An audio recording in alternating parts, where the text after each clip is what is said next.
everyone, and welcome to our next episode of Red Couch Talk.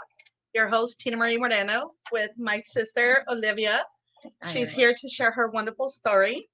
But before we share her story, I just want to thank you very much for joining me here today on the couch. Thank you so much for having me, Tinamarie.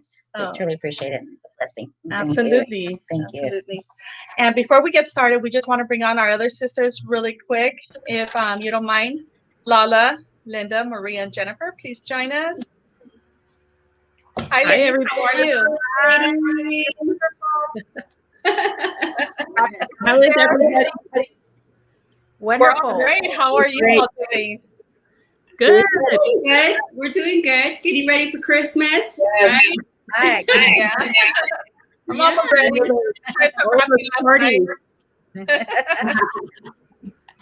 I think somebody is echoing. Can we just do a test before we start? Sure. Lala, can you say something? Yes, hi. Okay. Maria? Hola. Linda? Hello? She's fine. Jennifer? That leaves me. Hey, just a little bit. Okay, how about if I push this back? Is that better? Oh, now you're fine. Yeah. Now you're fine. That's good? Okay. Yeah. Okay. So, are you ready to get started? I guess we're ready. All right. We got you. We love you, Olivia. Thank you. Okay, so Olivia, tell us a little bit about your growing up. Growing up, Where are you from? Well, I was born in Los Angeles. I was born my mother was about 17 years old. My dad was about 28 years old. Oh, that's a big age difference. Yes, it is. And actually, I was raised in El Sereno until about 5 years old. Then we relocated to the city of Baldwin Park, and then my brother was born. So my brother was born about 5 years later in the city of Baldwin Park, and that's where we grew up. I went to Bunsen View Elementary, then to Holland Junior High, and then Baldwin Park High School. And my brother followed right along with me. So it was just me and my brother, my mom and dad. So very small family. But we had a lot of fun together. We did always, our Sundays, we would go back after church to LA and have Johnny Shrimp Boat. And I remember going there. Everybody knows that. Yes. And having our picnics there at I think it was MacArthur Park. I think it was called MacArthur Park. And then from there, I was married I met my ex-husband in high school, and we had our first son, Ruben. So we were married very young, 17, still in high school. We had my son, my oldest son. He's 30 years old now. He has 2 boys now. Then 2 years later, congratulations on that. 2 years later, we had my other daughter, Anjanette.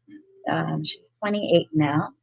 And actually works with us, right, Tinamarie? Yes, she does. And she's actually here to show support for you today. Yes, she is. And then I was blessed, after that, I was blessed with my 22-year-old, which tells the other 2 that he was the one that was planned. So we had him. We were very involved with their sports. We ran Lucky Baldwin back then. I was president of Lucky Baldwin while I was pregnant with my younger son. And did coach my older son. He won't admit it, but I did coach him in T-ball back then. And then my ex-husband took over coaching him. We were very involved as well with football. I was cheer coach for my daughter as well with Terry Ortiz and Pauline, all those sisters from high school. And so for road runners. So we had a good time, a lot of good times then. Go ahead. So, in doing all those fun things with the family, I also know that you mentioned that it was an abusive relationship. Yeah. So how was that? Well, being young, I guess we didn't know that we were, we tried to make things perfect as much as possible. I didn't know growing up in a good relationship with my parents, having the respect for each other, not knowing that I was in a kind of an emotional abusive relationship, and then mental relationship, and after that, just we didn't end well. But I was blessed with my 3 children. I thank my ex-husband for that. Mhm. I sent him lots of blessings and I wish him always the best. Mhm. And then I got it. Real estate too was very hectic, so I did work a lot of hours, but I was Mhm. able to raise my three children. Put them to private school, Catholic school, on my Right. own.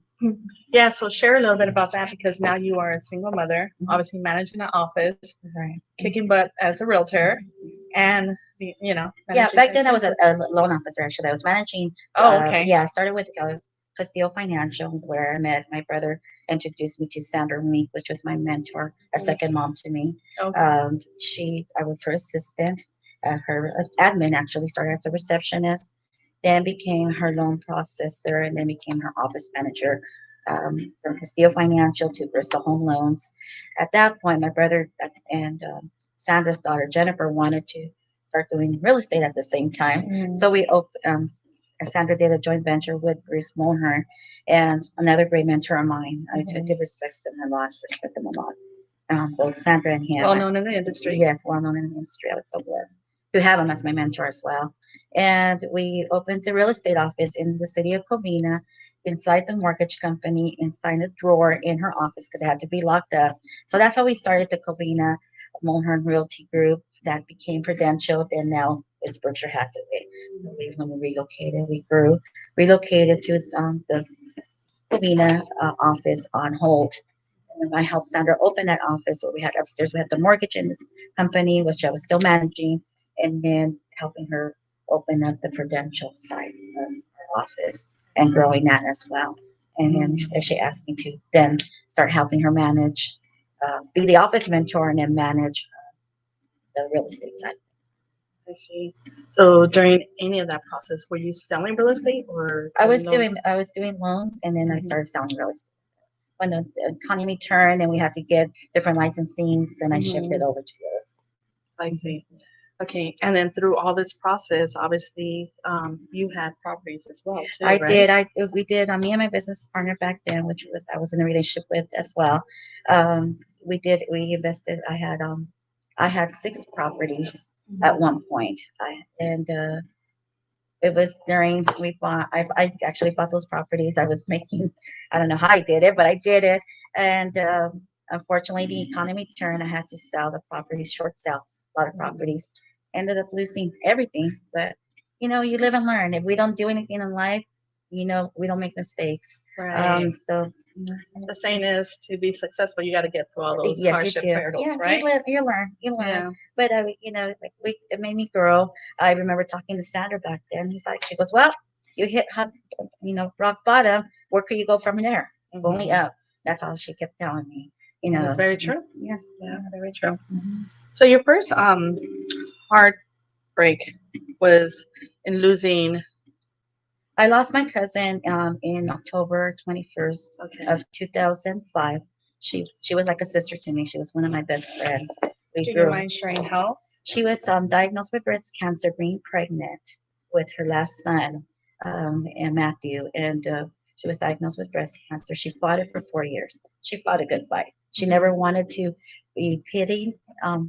She always wanted us to just respect her. She was strong. She could fight.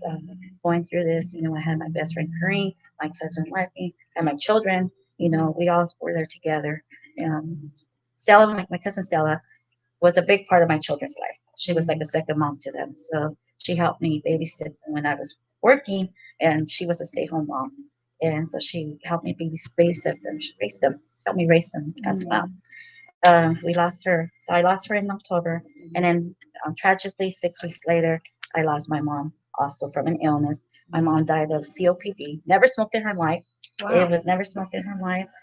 It was industrial, so she died Mhm. 6 weeks right after my cousin died. So she died December 3rd, 2005. That was a very tragic time in my life. Yeah. So now, not only were you grieving your cousin, now you're also grieving your mother. Right. So how hard is that when you are doing Yeah, all you're this trying to work. and You're, managing you're, you're, everything? you're managing right back then. I remember that month in December. It was my biggest production month ever as a loan officer and managing an office. Thank God I had a great team back then of loan processors. They were awesome. Sorry, I'm focused on you. I I'm know, not I looking know, at Talia. I I'm know. sorry. Yes, and I believe that month, I think the Lord knew that I was not going to be able to work. That was my biggest month of closing. I think I closed about 15 loans that month. Wow. If it wasn't for my team helping me out and picking up the pieces, there was no way I could do it that good. I see it. I look back now, and even talking to Tina Marie right earlier today, I go, God, I remember this, I remember that. During all this time, I was going through it. I was just going through the motions and just trying to. At that point, I did step down as manager in 2006 because it wasn't fair. It was too hard for me to balance everything, and it wasn't fair to the loan officers back then. Right. So how difficult was that for you to make that decision when you worked so hard to get there? It was it was a hard decision, but I'm not a selfish person, and I just felt I wasn't there 100%. It wasn't fair for Sandra. It wasn't fair for the loan officers. That's what I respect about you, that you are always looking out for the best of others, and especially during that difficult time of your life, you are still thinking of others. How do you manage to do that? The Lord. And that's all I really honestly can, going through this and, going through all these difficult times in life. I think the Lord, I mean, that's the only thing, the support from my family, my parents, my dad, my brother, my cousins, my children, my daughter, my sons, if it wasn't for them, my best friends, Right. And Okay. And then now you're getting to Hi. ladies. Now you're opening yourself up to new relationships. Correct. I was in a relationship about 15 years where I did, and that's something I shared with Linda. I raised a stepson. He passed away in 2017, unfortunately, and that kind of destroyed my relationship with his father. But I did raise him since I was 7 years old.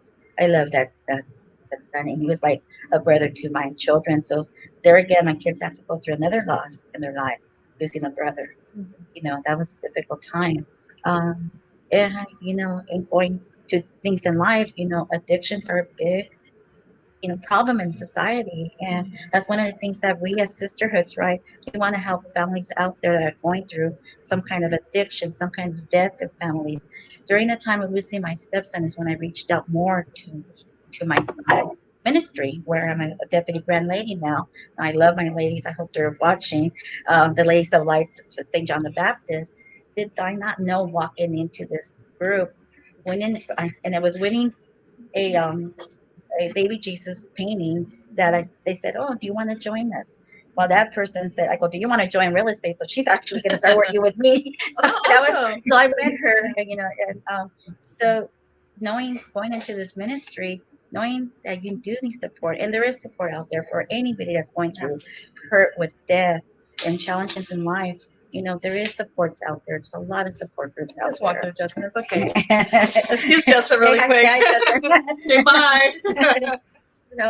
Just they're just know that we're here as sisters to help anybody out there in the community.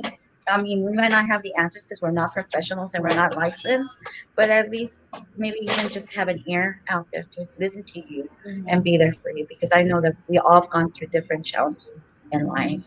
Right. So yeah, so losing my stepson that did affect our relationship. So now, here I am again, going through another difficult time in my life, losing a best friend, the relationship that I was in for 15 years, and going through that. But moving on, fast forwarding, at that point too, I lost right before my stepson died. I lost Sandra Mead. She died, and that was devastating. Was another mentor in my life, another mom. And sorry, guys, I don't want to cry. No, it's okay. You're doing great. um, and knowing and just now trying to make her proud. Well, you are making her proud. You are. You're doing amazing. And I just admire that through all this, you are still pushing forward. And I see how much you're still able to open up yourself to others and just allow it to come in. Because going through this, it becomes difficult. Yeah. We tend to shut down and not want to open up anymore. Yeah. And I know everybody that knows me, I'm very transparent. I don't hide anything. There's no reason to lie who we are. We are who we are. This is what God made us. We're His children. And that's all I to do is be out there for each other. Absolutely. Yeah, and I know. Sorry. No, yeah, and I know you wanted to share a little bit more about, you know, losing people to, different situations. Situations. Yeah, Yeah. our family just went through a big situation as well. And, knowing that we're in this pandemic, there's a lot of pressure now. A lot of people losing hope. A lot of people disconnecting from the Lord, disconnecting from our, not just the Lord, whoever you're, the Lord. I mean, I think that's the big, it's Yeah. the Lord, Jesus Christ. We have to reconnect with our Lord because that's the only thing that's going to get us through this pandemic, this depression. There's a lot of depression. There's a lot of suicide out there that we don't know about. A lot of deep depression that people don't speak. A lot of hurt that people are dealing with. Separation from society. Our children, we just had a situation as well too. A young boy killing himself. There's so much suicide out there that we've experienced it ourselves. Our family experienced it in a way that we did not expect to experience it. And you still have to move forward though, because you do have to have faith and just be there in prayer with people that are going through this.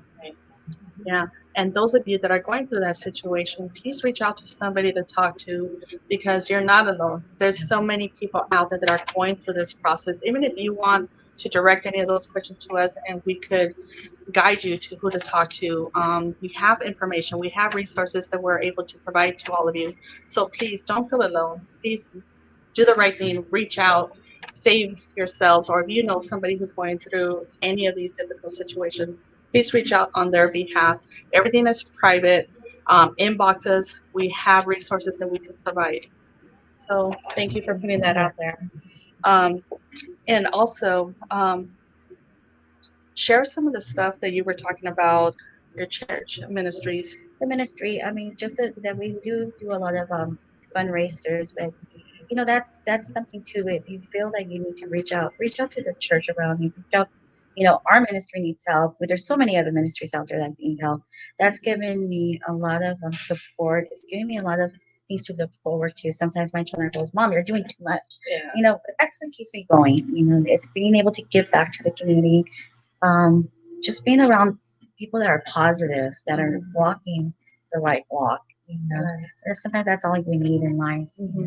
That really is meeting the right people in life. But being there for people that need the help too. Yes. That need the help. Yeah. And I think that's what Tinamarie's whole point of this show is that we wanted to reach out not just to women, to men, to young adults, to children, anyone else, adolescents that need help, that need just someone to hear them out. Yes. Yeah. Were you going to say something, Lala? Yes, he blew me up. I'm like, yes, I actually have a question for you, Olivia. And just in hearing everything that you shared, your loss of many loved ones, and I've connected with you personally, and I know like there's so much light about you, and you talk about God and your spiritual growth. Can you just share a little bit about that, like the transformation? Like, when did you realize?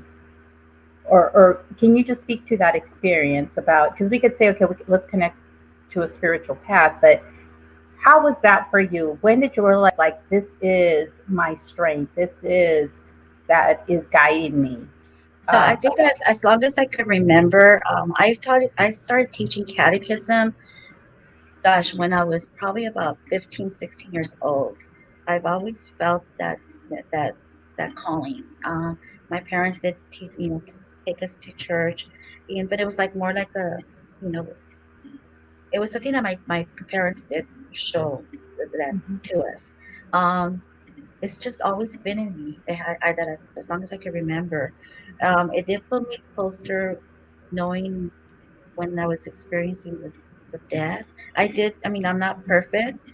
And I'm not perfect. I fall. I have my downfalls like any human being, and it's just knowing that you have to get up and know that you are forgiven. You have to keep going, and as long as you keep trying to walk that right walk, but just being able to teach, and then sometimes just feeling the Holy Spirit, especially when I'm teaching catechism. When I would go on Saturdays to teach catechism now because of the pandemic, we're doing it on Zoom, but asking and praying, asking God, please send the Holy Spirit to guide me and to send a message. And sometimes I say things and I'll be like, that wasn't me. That wasn't, It's funny how it just comes to you, right? Right. It wasn't me. And it's the Lord speaking through me. And I'm blessed that and I'm able to touch one child, and I've seen it happen before. When I had a child come up to me after and cry and say, this is what I'm going through. And knowing that I was able to reach out to the parents and say, sorry. And I told the child, I'm sorry I have to tell this to your parents, but your parents need to know this. So I've had those kind of experiences. It's just, so there's not that a time, but there's times where I'll be like, why did I do that? I have to get up. I have to keep going. I have to. I went through a lot. But I think one of the biggest points too is in 2000, after my stepson died, I was very ill. I was very sick, in and out of the hospital, and just knowing that the only way was just reaching out to the Lord to guide me, put me in the right path again. It's beautiful. Thank you. Yeah. Thank you for being so wonderful to that. Is there anything else that you wanted to extend on that? Well, yeah, well, going to church, after what I experienced, I met this wonderful person in my life now, and he's a blessing. And there was just so many signs there. So I'm currently engaged. And I'm sorry to Yes, interrupt, yes. but as you're talking about him, I like how you shared the part where you didn't want to open up. You were hesitant. Mhm. And then you said, okay, if I show up and if he's there. Oh yeah, Yeah, so do you mind sharing that? I think my daughter will laugh at this. I thought that was beautiful when you shared it. So There was a situation, it was last December, and my children were going to do a presentation to the Virgin Mary. And I had asked them, and mind you, I met him at church. He does help a lot too at church. And I said, oh, do you want to come here with me this day? And he's like, oh, no, I have to babysit my grandchildren. I said, okay, don't worry about it. That day, something really awful happened where my account was wiped out. I had no money for my finances. And I said, okay, I sat in the car. But what am I going to do from here? I started talking to the Lord. I got to church early.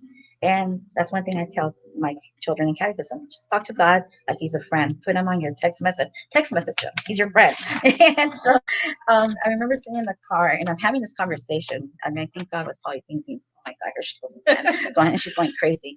And I'm talking. I said, okay, I don't know why this happened, God. I need to pay this. I need to pay that. Only you know what's going to happen. I said, now you make me confused. I'm this way. I just came out of this going through this other stuff, and now you put this person in my life, and you're confusing me with him because he's like too perfect. I'm like, there's no way. I said, okay, God, I'm gonna test you. I shouldn't do this. I know this is wrong. And I said, if he shows up tonight at church, even though he told me he's not gonna come, I said, then I'll pay attention to you, Lord. And so in the middle of church, it was time to give sign of peace. All of a sudden, I feel someone say, may peace be with you, ma'am. And it was him. And I said, oh my God. I started crying. I said, okay, I'm never going to test you again. I mean, yeah, there's still some obstacles there, but any relationship, any life, any families, we all have obstacles. And, we all have obstacles.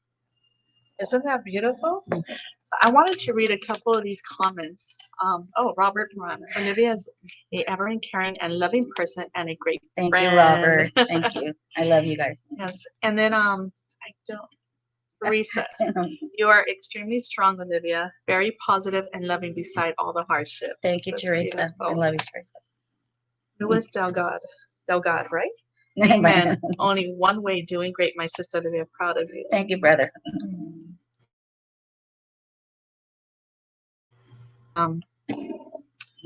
Ramona Pep, I love you so much, sweetie, and thank you for speaking. I have been through some stuff, and I thank you for being able to be strong to talk about it. Thank you, cousin. That's beautiful. And I know there was another one. I don't see it on the screen. Gloria. Thank you, Gloria. She's a great leader. Yes, you are. Now, these are all the people, because of these people. Lizette. that's how us women do it. We start from where we are at, work our ways up. Such strong women. Great job. Lizette, thank you for that. Yes, I mean, it's just, having people around you that support you. If it wasn't for them, all my friends, and, people I've met through the industry, people that I've met through church, people that I met through teaching, coaching, running a baseball league, all that, meant a lot. Much. Yeah. So through everything that could absolutely pull somebody down, you just found the strength and you just kept going, Yeah, keep going. I just going. just have Yeah. to, Mhm. hopefully, all I have to do is keep going. Yeah. So is there something that I haven't asked you that you want to share with everyone? I don't know. I, I'm trying to see what notes that we did take. Okay. So what can we expect to see from Olivia in the next few years? I really want to help my adult children,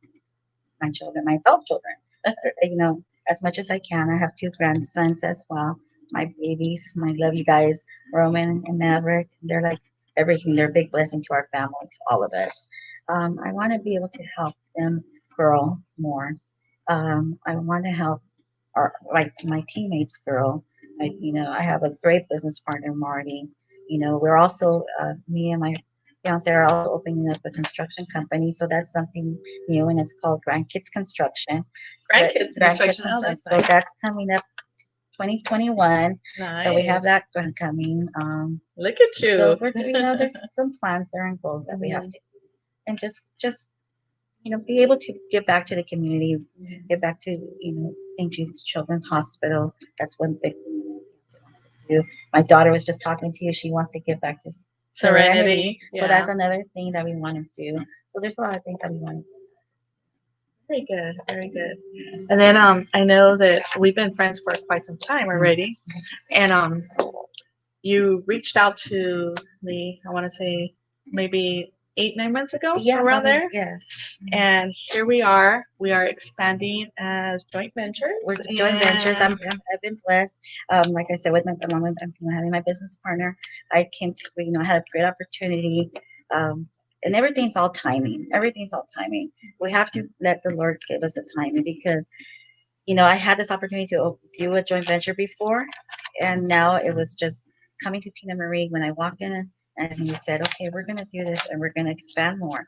And and we're doing it, and we're gonna hopefully next year or next year we'll have a grand opening. Yes, hopefully, yes. Yeah. Maria, were you gonna say something? Yes, I have a comment, and Olivia, you make me want to cry. You make me want to cry because I can feel the Spirit of the Lord coming through you. And as you were talking about that, like, it just warms my heart so much. And I just want to thank you for your courage and who you are to come on the show in public and talk about your faith, because it takes like Lala always says, listen to the call. We talked about this yesterday on another show, and she says, listen to the call, and we fight that. We fight to listen to the call, and everyone on this show, and we all know tons of people that are anointed, that are blessed, that have gifts and callings, and yours just shines very bright. It shines very bright. So your story, Olivia, is so inspiring and empowering, and you using your faith, and adding that to your story is just beautiful to see. It's beautiful to see. So thank you for doing that. Thank you for reminding us, because us as women, I feel that we do have that soft, gentle, touch that we should embrace more and use more. So it just beams off of you. It just exudes off of you, and it's right. Gorgeous. It's gorgeous, and I wish I could hug you right now, but I just thank you for that, because it's beautiful. So thank you for being a woman of faith. Beautiful. Yeah. Well, I don't know if you wanted to share something else with anybody. Oh no. I have a question. I'm all, hello. I have a Sorry, I didn't see her husband. It's so hard because I have to hear something always looking at her, and I'm Okay, let's look at them. Is it okay? I know. I'm no. go ahead. Well, you know what, Olivia, I put this post up yesterday, and I said, from the day that I met you, the thing about you is you're just kind.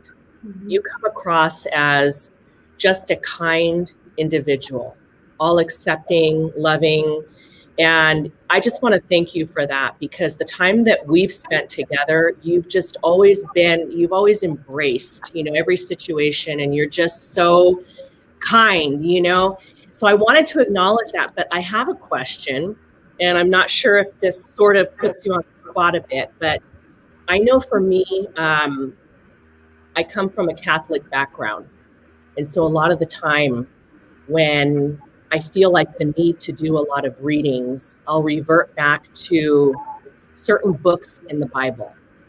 Like I love the book, like I love to read about the Psalms, and, like Psalm 142 is one of my favorites. And I just go back to that. So my question to you is, do you have a favorite Bible verse or like a favorite book in the Bible that you go back to that you read? I have to ask my daughter really quick. I don't know what's that Bible verse that we have, the dignity. But Oh, she is clothed with dignity and strength. yeah. Oh, Yes. Yes. Okay. Yeah, I'm very forgetful. I'll read the Bible. Like I'm not that, like I said, I'm like knowing like all the verses and so forth. Proverbs. It's Proverbs. Okay. Yeah. I just was curious, like if you do that, because I know that your faith plays, a very big role in your strength, and how you've come through everything that you've come through, that you've endured. And so I find myself doing that. I was just very, very, and I've always wanted to ask you that, and I never did, and I am doing it publicly. And that's the one, because it does, that verse is something that my daughter actually dedicated to me, and it's always, I always reverse back to, revert back to that, and she even gave me a little sign. So it just tells me, it kind of makes me feel like you have to be, you're on the spotlight. You have to. Come on, you have the strength. You have to keep going. My daughter's really, yeah. My daughter's she's the one that kind of gives me the power. She does give me the power. She does. She helps me kind of not give me, because the Lord gives me the power, but she kind of tells me, okay, come on, Mom. No, yeah. She's like, no, aren't you a woman of faith? And I said, oh, that's right. Like a reminder of who you are, like what you stand for, and who you are, and what you can, what you can make it through. So that's good, amazing. I just want to know. I was curious. yeah, Linda. Yes, I just wanted to say thank you, Olivia. Every time I see your posts on Facebook or I talk to you, I get this sense of peacefulness, and I think it has to do a lot with your faith. Constantly reminds me to stay connected to my faith. I think that we live so fast in this life that's so busy, and sometimes we forget, and I'm constantly scrolling through Facebook, and I come across your post, and I'm like, okay, breathe, stay connected. And every time I see your post, or I hear you speak, or, a call, or we're at the office, and, we're there together, it's just, I feel very peaceful. I think it's something that you just bring the light to the room wherever you're at. And I thank you for that, because sometimes we just need that reminder that, to stay connected to your faith all the time. Yes. Yeah, and just to make a comment on that goes hand in hand with sometimes we post and we don't feel we're reaching somebody, but we are. See? Yeah. Thank you. Yeah. Lala, I know you have to say something. Yes, actually, I also wanted to make a comment about Olivia, my experience with her when we didn't know each other until we actually connected through Red Couch Talk, and also through Sisterhood Empowerment. When I saw your name, I said, oh my gosh, I have to meet this woman, because you actually have my married name and my maiden name. And how crazy is that, right? Like, that's not a coincidence.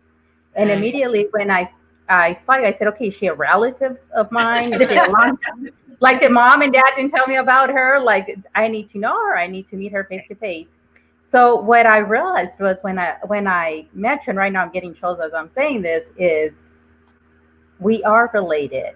Like as soon as I saw you were radiating that beautiful light and your dedication and devotion to your spiritual path, that's what I felt connected as heart to heart. That's what I felt. She is a sister. She is a relative.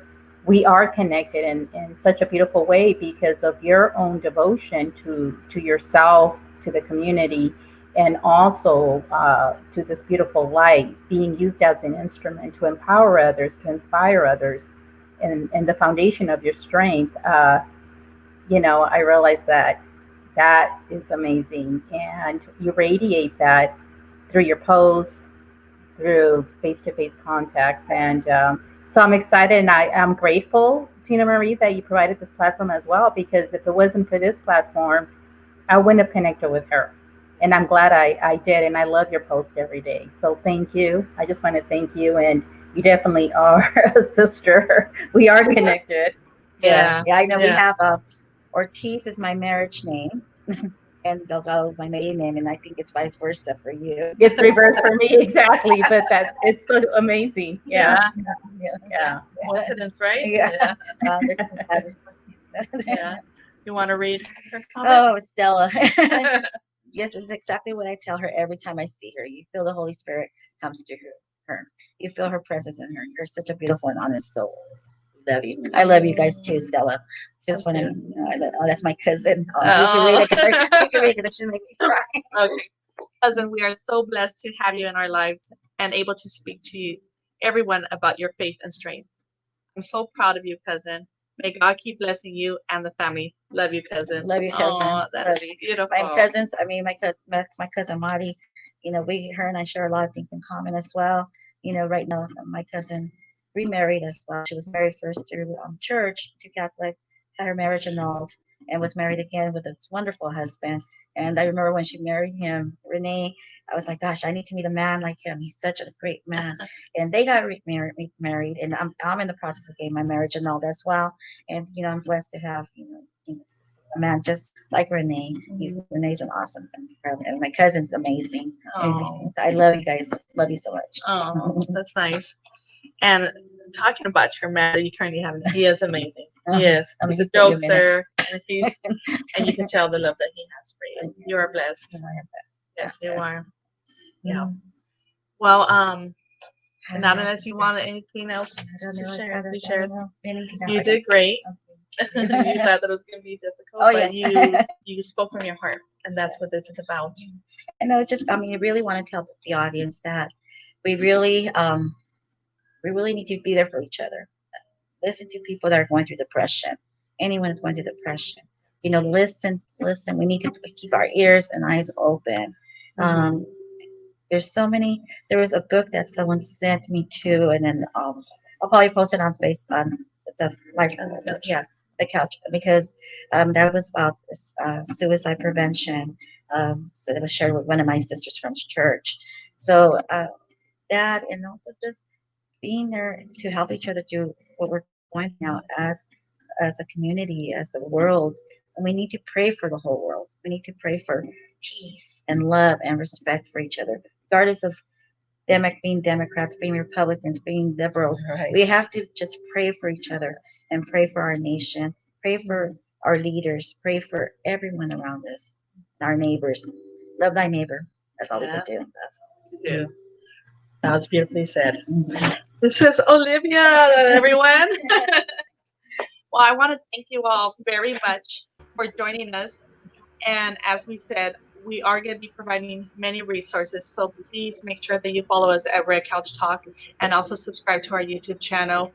We are putting together some very valuable information.